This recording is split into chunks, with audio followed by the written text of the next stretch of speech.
Good afternoon, everyone, and happy Friday. Welcome to the December 2021 First Friday presented by Bradley Nelson. I am Emily Widener, Education Specialist for ISPE. Our topic today is what every engineer should know about investing. The slides for this presentation have been placed in the handouts box. The link for the quiz questions have been placed in the chat. In order to receive a PDH, you must complete the quiz and answer 4 out of 5 questions correctly. Please place your questions in the question box, and the presenter will answer them at the end of the webinar as time permits. With that, I will turn everything over to Brad. Okay, thank you, Emily. I understand that you all have available to you a handout of these same slides that I'm showing you. This is the cover slide. It has my name, my contact information, and my website. So if you have any questions afterwards and you'd like to get back to me to chat, please feel free to do so.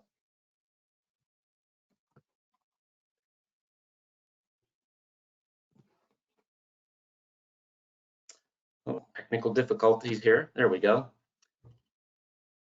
So who is Brad Nelson anyway, and why is he talking to you about investing for engineers? I have 33 years of engineering experience in the government, the military, the private sector. I have 2 degrees in engineering and a professional engineering license, and I'm a member of the National Society of Professional Engineers. I've been investing for myself since 1985. I've learned a lot, and for that reason, I want to share it with people. And in 2017, I founded Lion Park Advisors, which is a registered investment advisory firm. Also, I just found out this morning, I got the completion paperwork for a certificate in financial planning from Northwestern University. So here's an outline. I'm going to briefly describe why we're talking about investing for engineers and why that may or may not be different from everybody else. And I realize that some of you may already know quite a bit about investing, whereas others of you may not. So I'm going to give you some basic information, some intermediate information, and some advanced information. So hopefully there's something there for everybody. And as I go along, I'll try to give you some tips on how to use this information, and at the end we'll summarize how to use it. Investing for engineers. Why is that different from everybody else investing? Well, it's really not the investing that's different, it's the way that engineers look at investing. A lot of us are used to system design or detailed design. And I'm here to tell you that investing is not like system design to fixed requirements. And here's why. The system is always changing. Millions of people are adapting to the system, and the system is adapting to the people. The requirements are continuously changing. It's not like designing a truss with HY80 steel. The fact that you're looking up the specifications for HY80 steel doesn't mean that they'll change. And the fact that you're competing with other engineers for that bridge design still doesn't mean that the specifications for HY80 steel are going to change. However, if you're investing and you're competing with other investors, the specifications for an investment are constantly changing. Think about road design. If you analyze existing traffic to identify requirements for a road and design a road to meet them, well, that new road is going to attract new traffic. So that new traffic changes the requirements. So the situation you're in now is not the same situation you were in when you started designing the road. So you need to take the new requirements, design a new road, build the new road, and then more people will come, and so on and so on. So you adapted the system to the people, and then the people adapted to the new system. This phenomena even has a name. It's called induced travel demand. So what do you do if investing isn't like detailed design or like system design? Well, a better analogy is project management. Financial planning is a lot like project management. As a project manager, you focus on the big picture, you focus on what you can control, and you don't get bogged down in the details. And here's a key point. Don't outsmart yourself with an inappropriate technology. I would say that almost all of us engineers have above average analytical skills, and we like to analyze data. And what happens when smart people change domains and try to transfer their intelligence to something they're not as familiar with? Well, sometimes what happens is you use an inappropriate analogy. So the skills you learned in engineering may or may not be useful to another endeavor. And what I'm here to show you is how investing can be different than engineering. So I just want to get out of the way first that the purpose of investing is not to retire early. Just because I know some of you might be thinking, well, I love my job, I don't want to retire, so I really don't need to know a whole lot about investing. Well, I'll tell you this, time is equal to money. We all realize that. There's salary, billable hours, hourly wages. Those all take time. And if you think about it on a very basic level, life on earth is time. There doesn't get much simpler than that. But that doesn't mean that life is equal to money. So the purpose of investing, in my point of view, is to achieve financial independence. You work for a lot of different reasons. One of those reasons is probably to earn money. But if you have financial independence, you don't have to earn money from your work anymore. You can work for whatever other higher reason you want to. So I just wanted to get that out of the way. What are the basic components of financial planning? As a project manager, you start with a project management plan that includes income versus spending, retirement plans, taxable investments, pensions if you have access to them, insurance, home ownership, education for your children or grandchildren or other people you care about, estate planning, and so on and so on. Those are all important things, but we have to draw a boundary on what we talk about in a mere 1 hour today. So this webinar is going to focus just on investments. So now I'm getting started within the basics of investing, basic principles. So the money you invest is the difference between what you earn and what you spend. We'll start out with a simple formula and define PV, present value. That's the money you invest.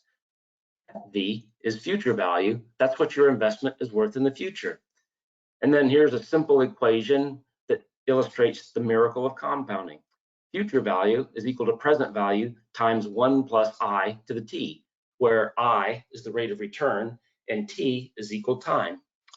So as a project manager, you control present value. In other words, you control how much of your salary you save and invest. And you control the exponent t, how much time you invest. In other words, you can invest right now and maximize T, or you can kick the can down the road a year, 2 years, 5 years, 10 years. So every time you kick the can down the road to make that exponent T smaller, you make the future value of your investment significantly smaller. I, the rate of return.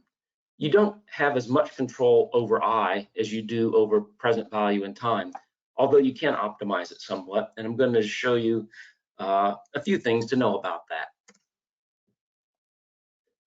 So again, think like a project manager.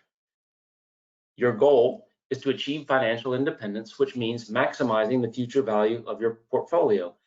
And I think many of you have heard that a project manager thinks in terms of cost, schedule, performance. That's the basic. So cost, that's equal to the delta of your income and your spending, your present value, schedule, T, time, performance, I, rate of return. Think like a project manager, cost, schedule, performance. So that's it for the basics. I'm going to move on now to some intermediate principles.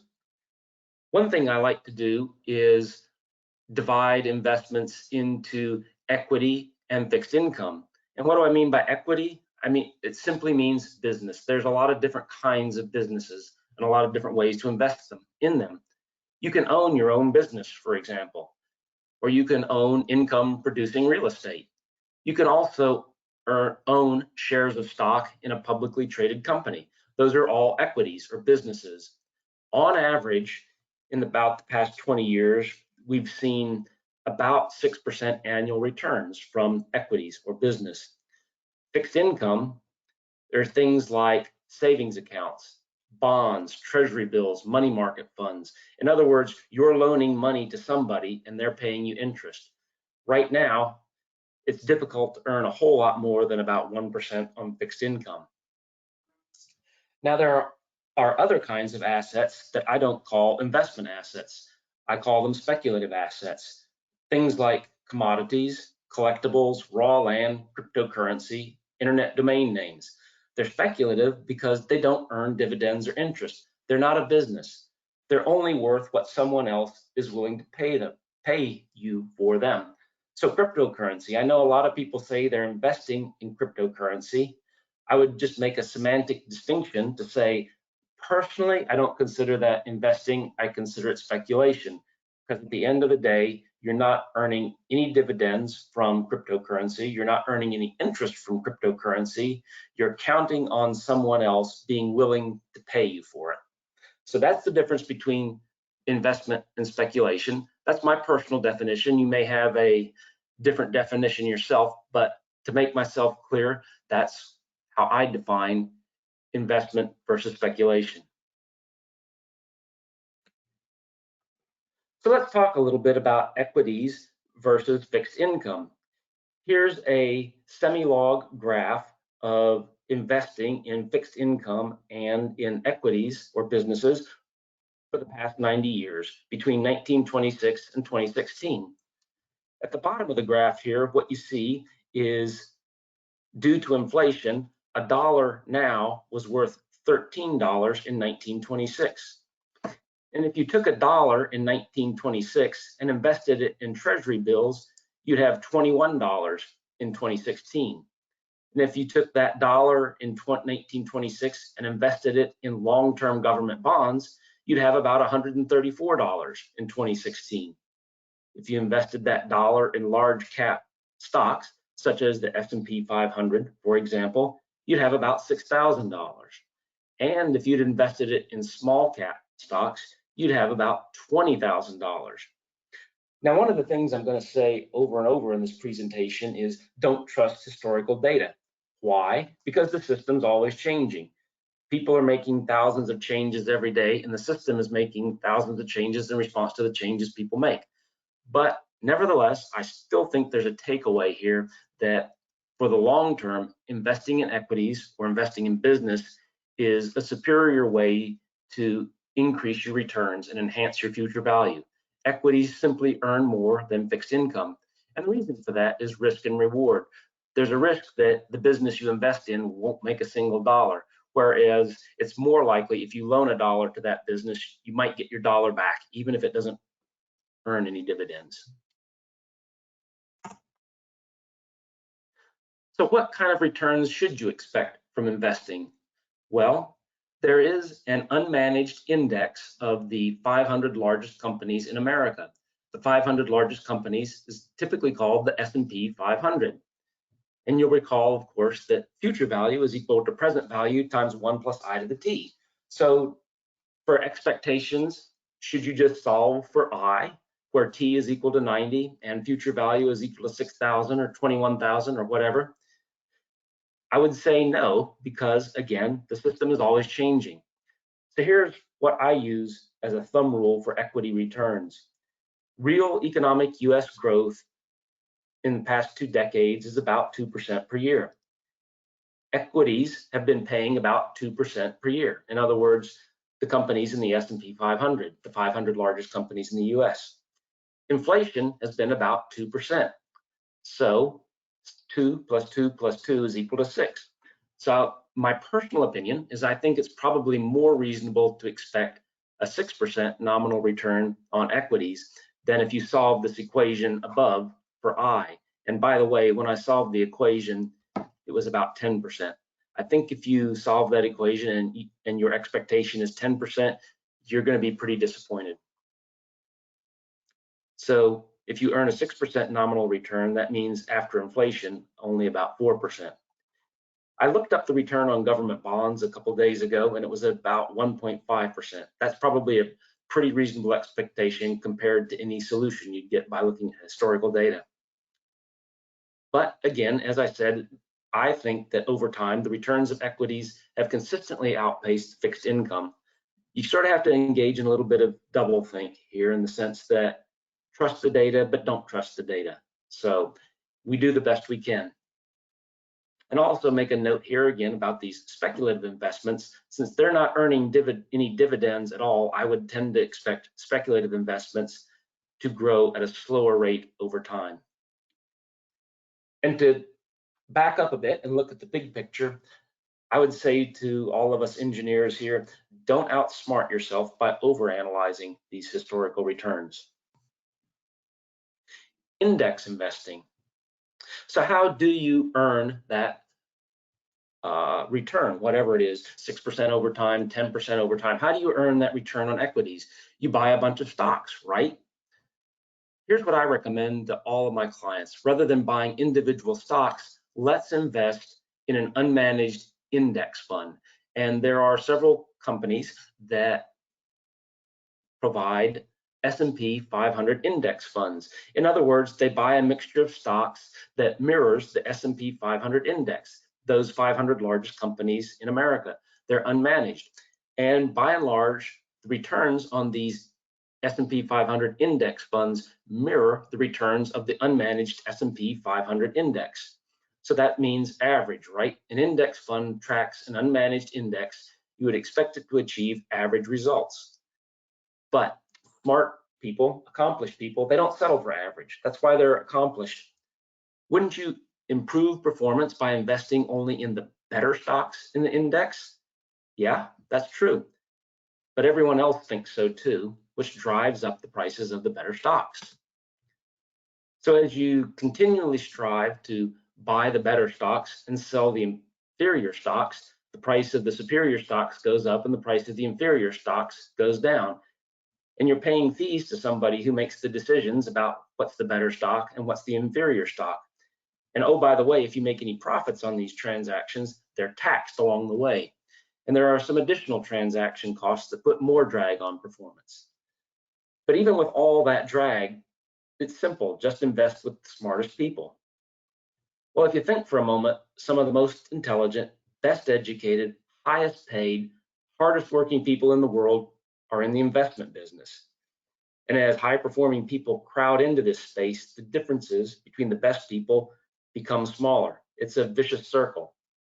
Think about athletics for a moment. Look at Olympic athletes. The training gets better every year. The best athletes participate in the games. We're approaching the limits of human performance. And there's data that shows that the differences between the top performers are getting smaller over time. So there's a very brief summary of the case for index investing. It's highly simplified, but I think that the case is very robust. And here's some historical data. I said use the historical data, and I also said don't use the historical data. But here's some historical data about mutual funds. If you look at the 2,587 mutual funds that are actively managed at the beginning of 2002 and look at it through a period of 15 years, only half of them, or 48%, are left at the end of the 15 years. Don't know what happened to the half that aren't there. Probably a lot of them weren't very successful, so they merged with other funds. Some of them may have even liquidated and returned assets to the shareholders. And of those 1,200 survivors that began in 2002, only 451 of them beat their averages. So that doesn't sound quite right. How can 80% of the funds not be average? Wouldn't you expect 50-50? Well, I think the best explanation is going back to those costs.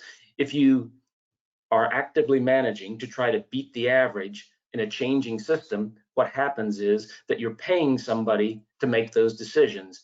And I wouldn't say invariably, but I'd say it's very difficult to pay somebody to actively manage those investments and actually achieve more in returns than their own costs. So that's the data. And you get similar data for fixed income mutual funds, in other words, bond funds. So those are some numbers that show you that you're probably not going to achieve just average results with an index fund. If you're achieving average results, you're probably doing better than about 80% of the funds out there.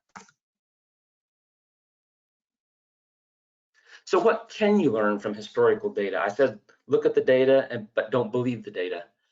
Risk and reward are closely related. There's not too many free lunches out there. And what people have learned in peer-reviewed economic journals is that there are some factors that affect returns. One factor is the equity factor. In other words, that's the first thing we looked at, investing in businesses versus lending money, or stocks versus bonds, or equities versus fixed income, all the same thing. There is an equity factor. You earn more money by investing in stocks than in fixed income. There's also a value factor, which means if you invest in companies that are low priced versus companies that are high priced, over time you should expect to earn better than average returns. There's also a small cap factor. If you invest in smaller companies, which means those that are capitalized at less than $2 billion, over time, you should probably achieve higher returns than investing just in large companies like the S&P 500. There's also a profitability factor. Companies with high profitability tend to be better investments than those with low profitability. So we've already talked about the market factor or the equity factor. I'm going to talk quite a bit about the value factor, not so much about the profitability factor. Again, we only have an hour here. And I'll say a couple of things about the small cap factor. There are also factors with fixed income. The longer you the longer you loan your money to someone, the higher your expected return, simply because there's uncertainty involved with lending money over a long period of time. Interest rates might go up, which means that loaning that money for a long period wasn't such a great idea. So you earn a premium, or you earn more money for lending for longer terms than if you do for short terms. And there's also a credit factor. You expect more interest from a borrower with low credit than from a borrower with high credit. What else can you learn from the data? If you look at the data, it looks in some cases like asset prices fluctuate at random. And that's a pretty common, popular notion in a lot of circles. And it actually is a pretty good first approximation. There's also a momentum factor. Momentum means what you probably would think it would mean is that assets that go up tend to keep going up until they don't go up anymore. And so what are the values of these factors? Well, here is a chart with some examples for US stocks from 1928 to 2016.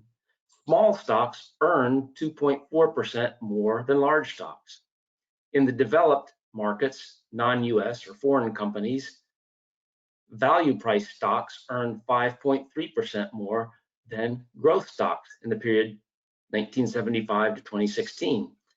And in emerging markets from 1996 to 2016, more profitable stocks earned 5% more than lower profitable stocks. And you might say that these time periods are different.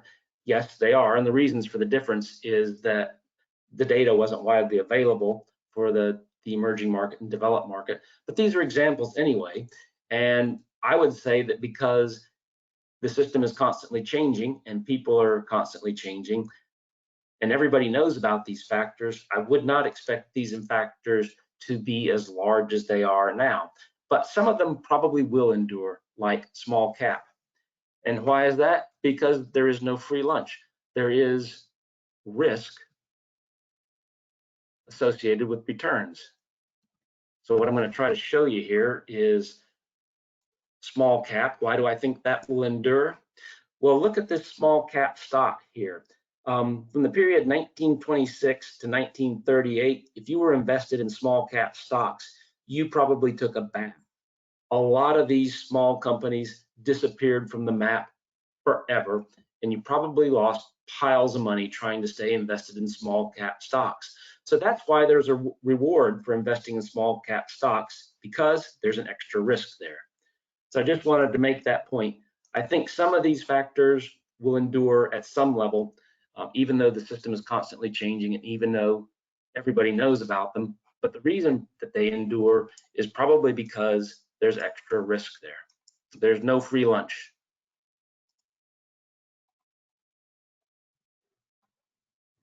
So I'm going to get into value a little bit. And to talk about value, we generally use a ratio called the price-earnings ratio. And what that is, price is the cost per share of an investment. Earnings are the annual profits per share of investment, not dividends, but the earnings the company actually makes, whether they distribute them or not. So the price earnings ratio is quite simply the cost per annual dollar of earnings. For example, a price earnings ratio of 20 means you're paying $20 for a share of stock that earns $1 in annual profits, or 5% return on the capital invested. A price earnings ratio of 40 means you're paying $40 for an annual profit of $1, or 2.5% return on capital. So why do some stocks sell for a low PE and others for a high PE? Well, let's take a crude example, Ford and Tesla. The PE of Ford is much, much lower than the PE of Tesla. Does that mean that $1 from Ford is worth less than $1 from Tesla? Well, yes and no. $1 is $1, right? But many people think that Tesla is going to grow much more than Ford over the next several years. And so that's why they're willing to pay more for a share of Tesla than for a share of Ford. So that's really the definition of value stocks. Value means bargain priced. And what do you mean, what makes a stock a bargain? You're paying less for $1 of earnings.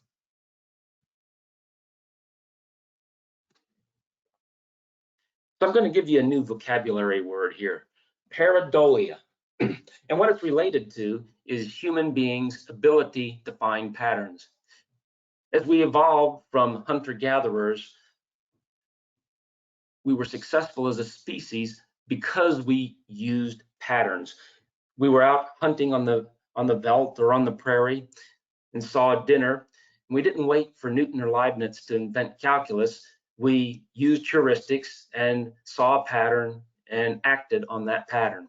We didn't overanalyze it. It's what enables people to think fast rather than think slow. And there's a book about that, whose the name of the author I forget at the moment, but it's a great book, Thinking Fast versus Thinking Slow. In fact, humans are so good to find patterns that we tend to find patterns that don't actually exist. And that's what Paradolia is, seeing patterns that don't exist.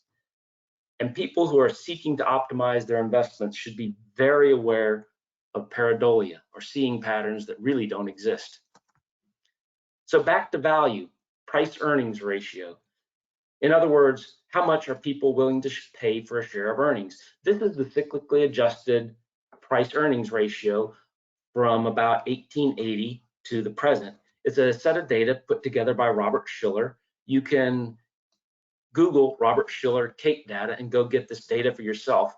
Very interesting. I've played with it for countless hours myself. Frankly, when I look at this, I think I sort of see a pattern. It looks like a low frequency signal superimposed over a high frequency signal. You see a long-term wave pattern, maybe, like this. And then you see in the short term what appears to be random motion. And you also see momentum. From 1921 to 1929, it appears to me that what goes up tends to keep going up until it doesn't go up. And from about 1983 to about 2000, what goes up tends to keep going up until it doesn't go up anymore. And from the depths of the financial crisis in 2009 to the present, people were willing to pay only $13 in 2009 for $1 worth of earnings, but now they're willing to pay $38 for $1 worth of earnings. But I'll tell you this, I don't know anybody that's been able to analyze the patterns in this graph and actually use it to make predictions that have any value at all. I don't even know of anybody that's been able to make predictions of any value based on these apparent patterns. So I think that's a little bit of Paradolia, although I think there is some information to be gained here. But don't take it too literally, don't be too quantitative. It's not like analyzing the historical data for the strength of HY80 steel. It's not a physical system that remains constant. This is a changing system that's constantly changing.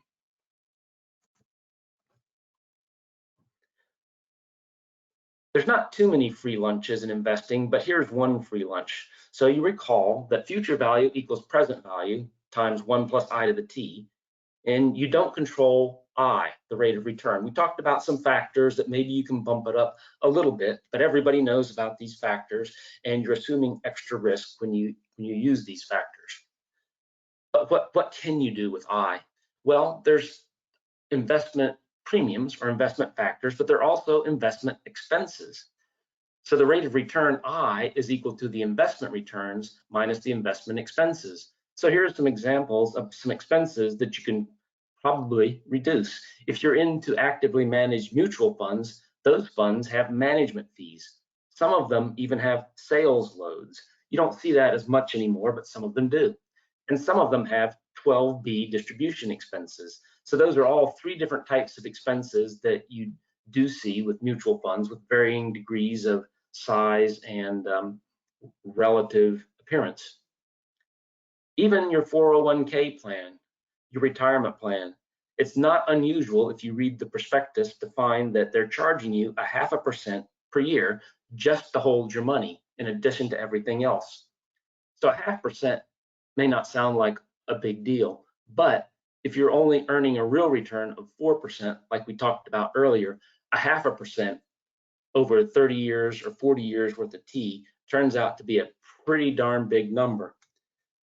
I'd say that as a financial advisor, I probably earned my fees for the year by recommending to one of my clients that she roll over her 401k to a rollover IRA when she left her former employer. That permanently saves her 0.5% per year in fees on the money in that 401k.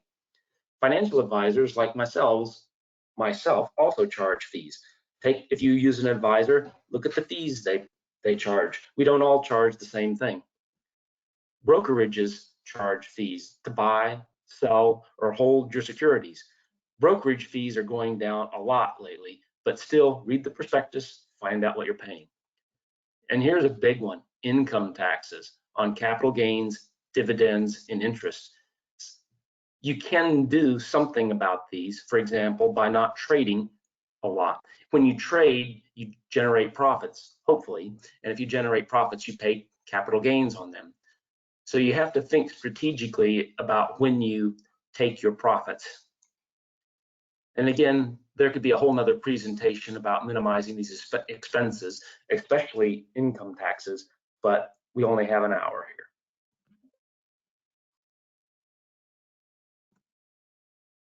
here. Okay, so what do you do with all of this intermediate knowledge?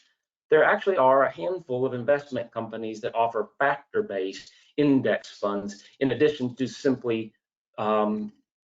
index mutual funds like the S&P 500. There are value index funds out there or value factor funds. There are profitability factor funds. There are small cap factor funds that are index funds. Use them. And you need to develop a financial plan, like a project manager, that includes an investment policy. And an investment policy is your statement of a predetermined set of instructions for what you will invest in and when you will buy and sell. And so here's an example of an investment policy: 80% equity, 20% fixed income, 2/3 US, 1/3 foreign, and then 50-50 this, that, and the other thing. And the last bullet there says rebalance when you're 1/6 off target. So an example of that might be when your 33% foreign holding goes down to 27.5% of your portfolio. In other words, 1/6. Sell something else in your portfolio that's gone up and purchase some more of that foreign developed market stock.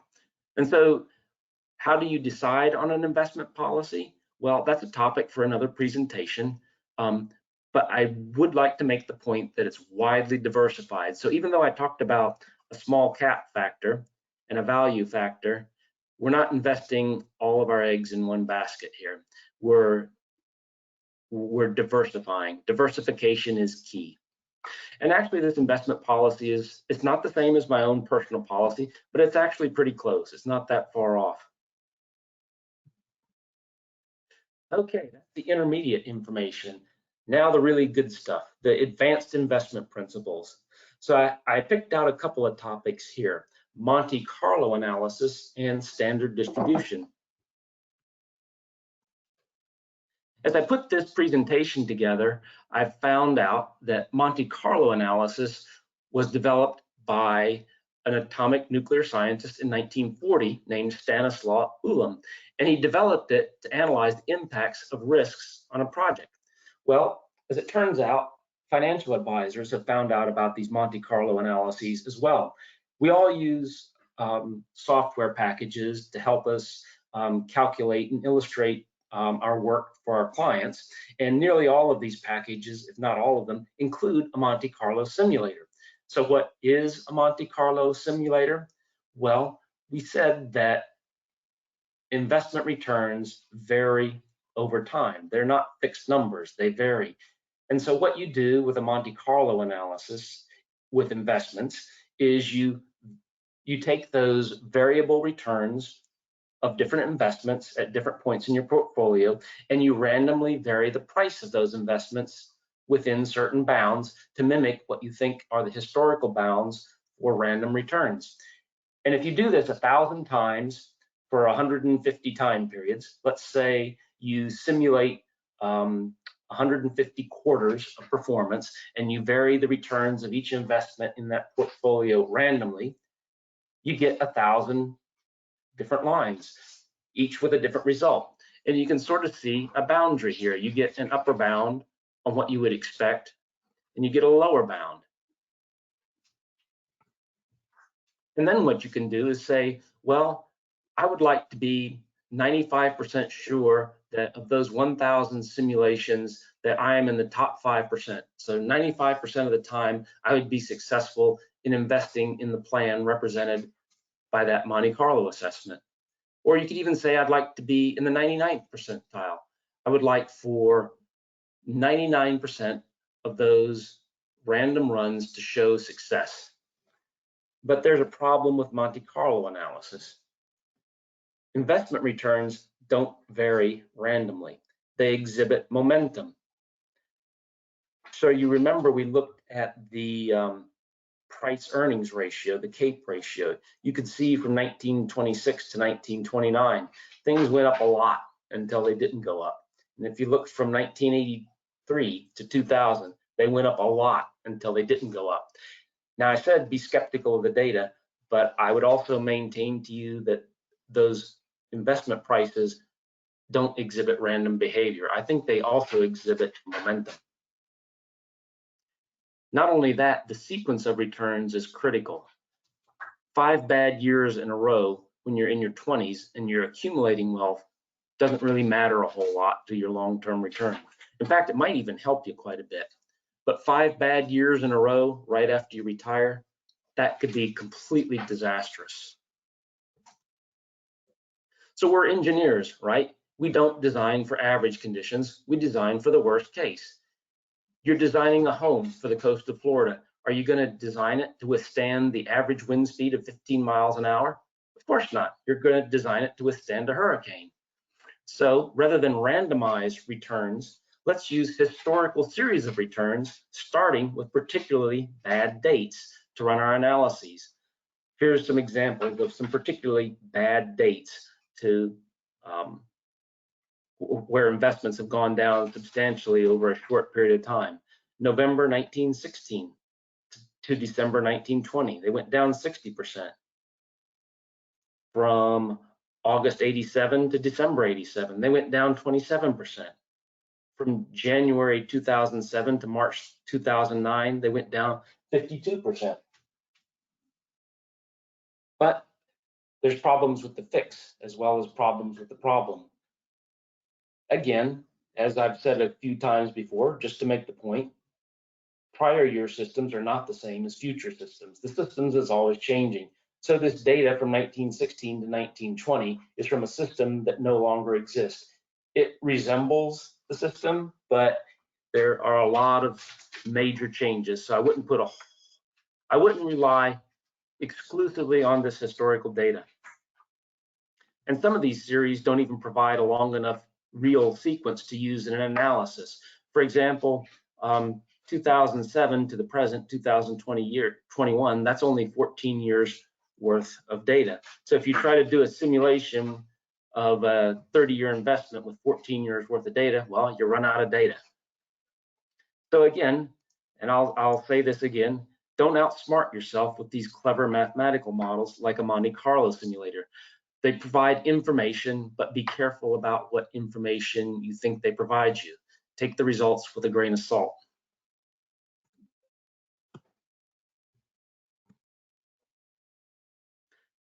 So the standard distribution, I want to get to this point here.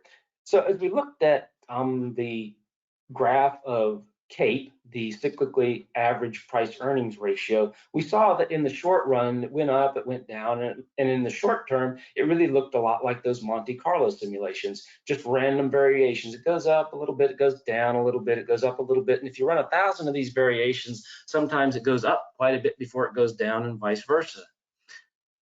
And so when you assume that securities prices are random, what that does is it leads to the misconception that you can apply standard deviations and standard distributions to the investments. We all know what standard deviations and standard distributions are. I don't know if you've ever heard of the company long-term capital management. Some of the older folks like myself in the audience may have heard of them. It was a company in the 1990s. And they hired a bunch of unemployed PhD scientists to analyze investments. These PhD scientists had great analytical skills, and they looked at investment values and they assumed a standard distribution. And they applied this information to derivatives trading. And they bet large amounts of money on events that were several standard deviations from the mean. And you know that if you're several standard deviations from the mean, the associated probability of that event happening is extremely low. They made big piles of money until they didn't. In reality, the standard distribution underestimates the probabilities of extreme events such as stock market crashes, earthquakes, heavy rainfall. It's not a standard distribution, it's a fractal distribution. Now, I'm no expert in this. If you're interested in it, go look up fractal distribution. And what the point here is that if you look at investments, standard deviation really doesn't imply because it's not a standard distribution. Well, what happened to long-term capital management? They had so many derivatives in the global financial markets that the federal government had to intervene to prevent a financial crisis. So again, there's the lesson again, the same lesson. Don't outsmart yourself with clever mathematical models. Take the results with a grain of salt.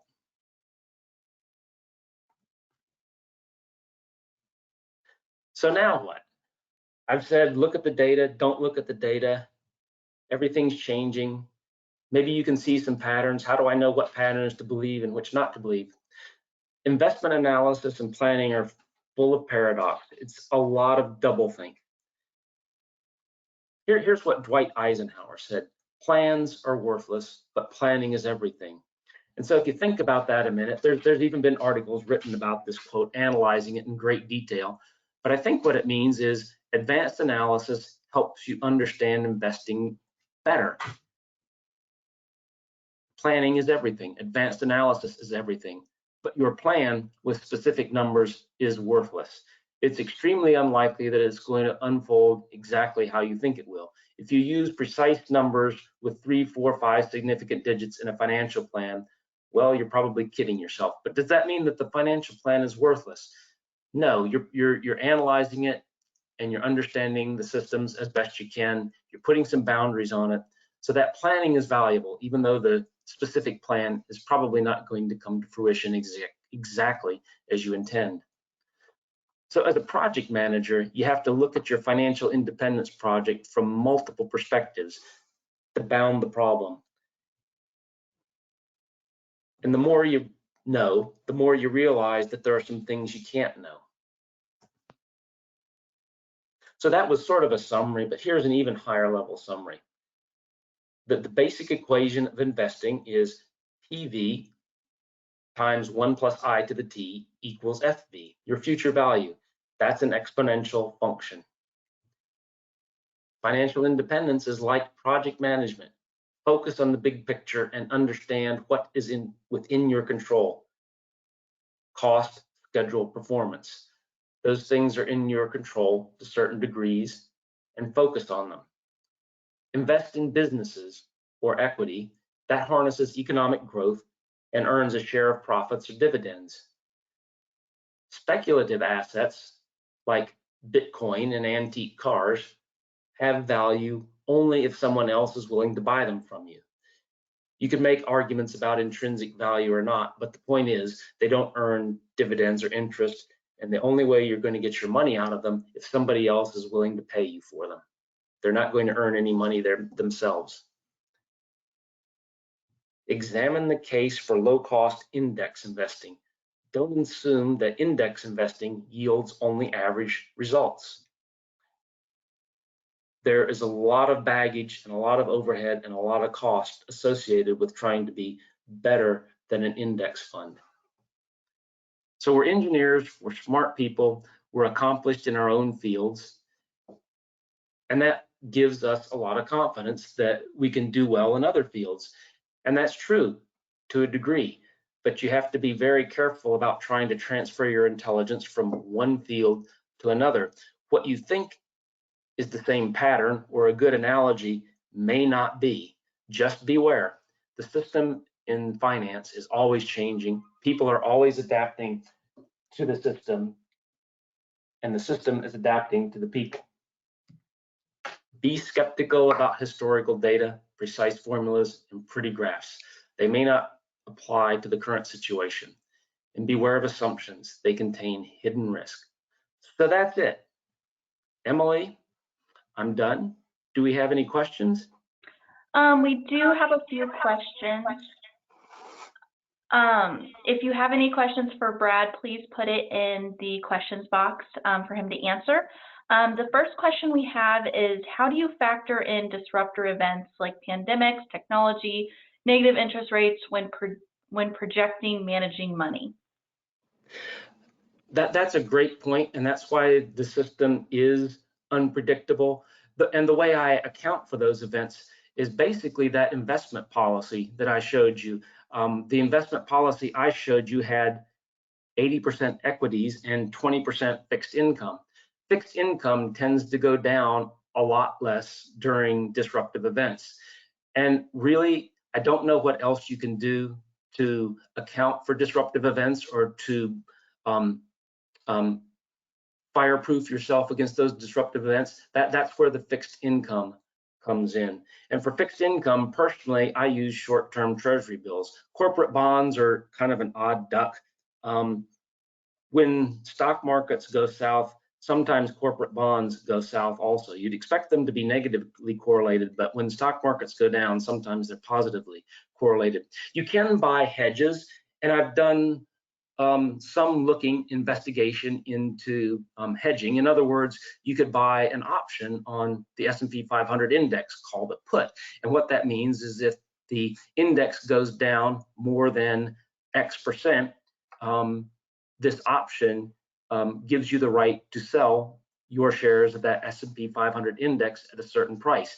But the problem there is that the people that sell you those options are experts in their field, and they're not giving you any bargain. You might be paying more for that insurance than it's actually worth. So that's a quick summary of what you do about disruptive events. And that's why you have a very diverse portfolio, is to insulate yourself as best as possible from disruptive events.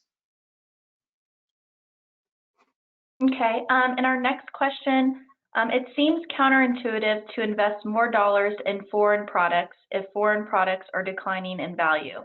Why would I want more of my money going to a losing product? Did you said foreign products? Is that right? Yes, that's what he said. Well,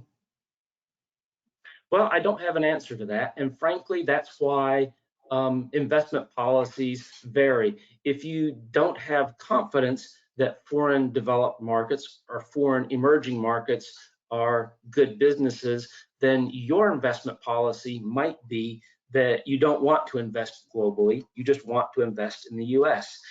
And I think that you can have a very robust investment policy by investing just in the S&P 500 and just in the US. As a matter of fact, you actually do get significant overseas exposure by investing in the S&P 500 because those are, again, the 500 largest companies in America, and they do have a lot of overseas interests themselves. And so if you don't want to invest in developed markets or in emerging markets, I think you can still do quite well for yourself and adapt your investment policy to that.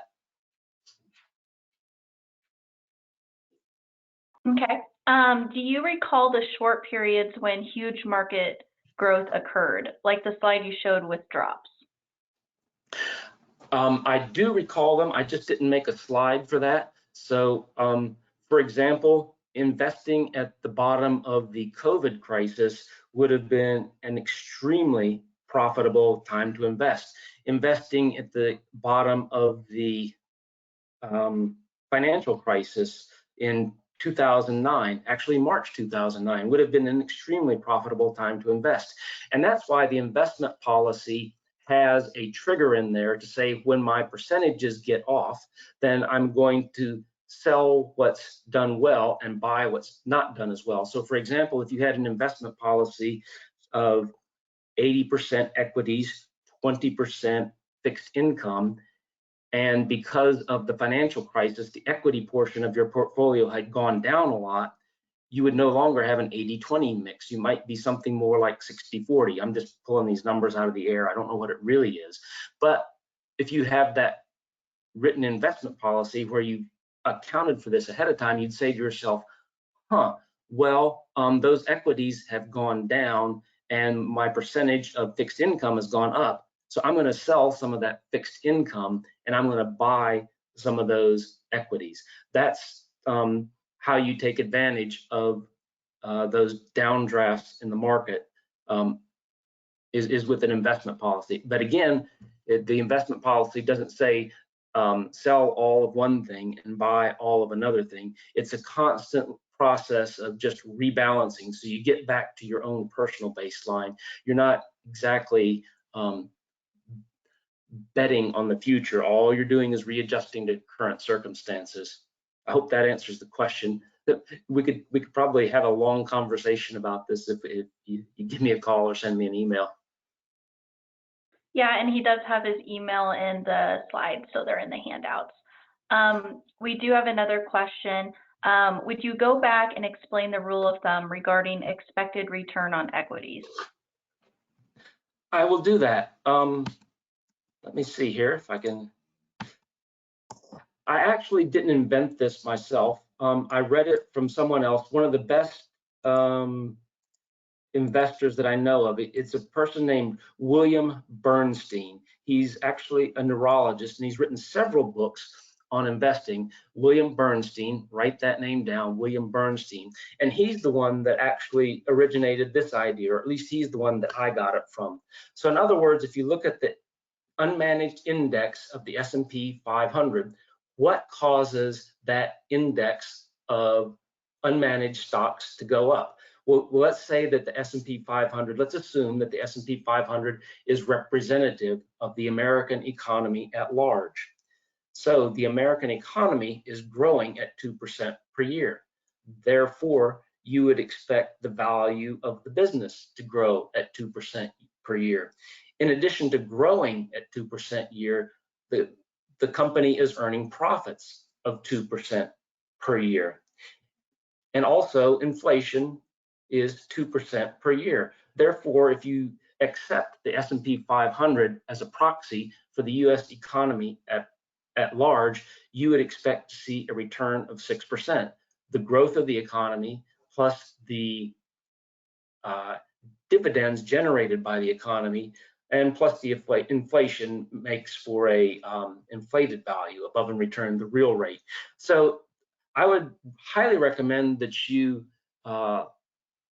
look up some books by William Bernstein. I actually have a reading list on my website. So if you go to www.investmentefficiency.com, you'll find at least one book by William Bernstein, and he gets into this thumb rule in great detail. So, you know, I've been telling everyone to be skeptical, and you might as well be skeptical of what I'm telling you too. You would certainly want to go look it up for yourselves, or at least read from other people who have these ideas. Okay, it looks like we have a couple more questions. Please comment on contrarian trading, as it seems markets have evolved into being a harvester of small retail investor assets. If small investors did exactly opposite what they feel the desire to do, I assume they would be more successful. That gets back to the investment policy here. The investment policy, I think by definition, is contrarian in the sense that I'm looking for the investment policy. Where is it? So in other words, what you do is you establish for yourself, here is your personal baseline.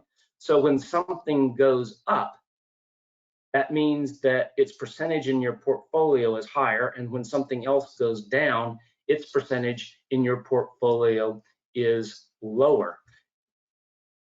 And so you sell what's gone up and buy what's gone down, which I think is inherently contrarian. There is, and again, I would refer you to the reading list on my website to read more about investment policy. This is actually called, in general, there's a wide body of thought called, what is it? The phrase escapes me at the moment. Modern portfolio theory. Yes, modern portfolio theory. So buying low and selling high using an investment policy is an example of using modern portfolio theory. And in my opinion, it's inherently contrarian because you're selling high and buying low. Okay. Why have bonds performed poorly the last few years? Interest rates are low also. I'll give you my opinion on this, and you can pick up the New York Times or the Wall Street Journal and get lots of other opinions on this. During the financial crisis, a lot of companies couldn't necessarily pay their debts.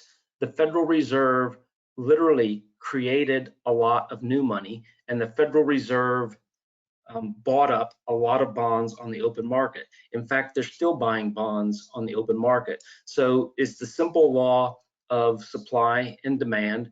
When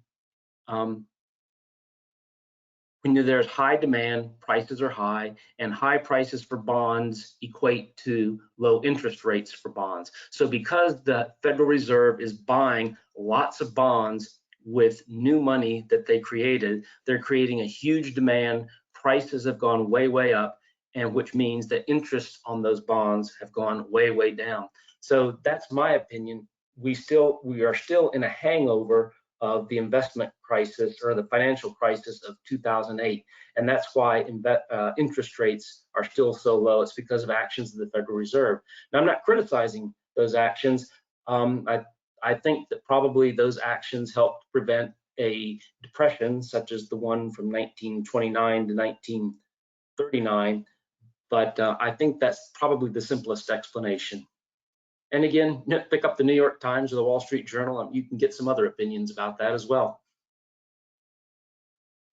Okay, this is going to be our final question. What do investment prices over time tend to exhibit? Investment prices over time tend to exhibit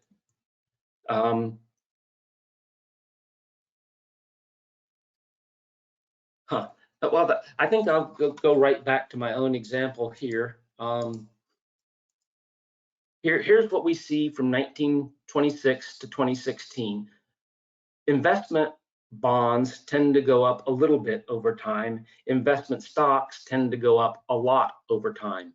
So don't try to calculate that number too specifically. I solved the equation. FV equals PV times 1 plus I to the T. And by looking at this graph, I came up with 10%. I'm suggesting that that's a little optimistic right now, and that you go with this thumb rule of 6%. And again, just get all the information you can. I think over time, investing in bonds or investing in stocks that pay either interest or dividends will enable you to grow your investments according to this formula. Future value equals present value times 1 plus I to the T. But of course, there's a lot of variability over short periods of time. And again, don't take my word for all of this. There's a lot of smart people that are writing a lot of good things about this, and I do have a reading list on my website, which is open to anybody, and obviously you can read anything else you want as well. Okay, I think that's all the time we have. Thank you everyone for attending, and thanks Brad for your time and a great presentation. Be sure to take the quiz. It's linked in the chat box. It was also sent to your email. And also make sure to register for next month's First Friday, Demand Side Management and the Next Generation of Energy Efficiency in a Decarbonized World role. And that is all we have for today. Have a great weekend, everybody. Thank you, Emily. Thank you everyone for joining me.